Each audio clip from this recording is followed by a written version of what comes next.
Pinapakilos naman ngayon ng PAOK sa pagsugpo ng kaso ng kidnapping sa bansa.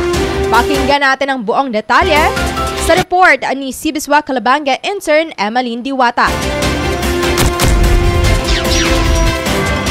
Pinakikilos ng ilang senador ang Presidential Anti-Organized Crime Task Force para tumulong sa Philippine National Police na tugisin ang nasa likod ng kidnapping cases ngayon sa bansa, kung saan pinakahuli rito ang Filipino-Chinese businessman na si Anson Ke at ang driver nito.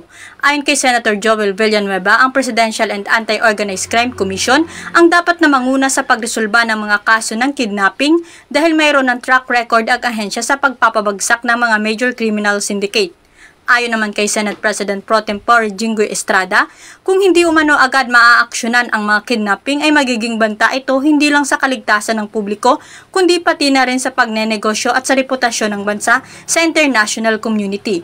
Dagdag pa ng mambabatas, naniniwala niya sa kakayahan ni Undersecretary Gilbert Cruz na noon ay nagsilbi sa Presidential Anti-Crime Commission at matagumpay na na-neutralize ang mga notorious kidnap for ransom groups tulad ng Kuratong Balaleng at Red Scorpion Gang.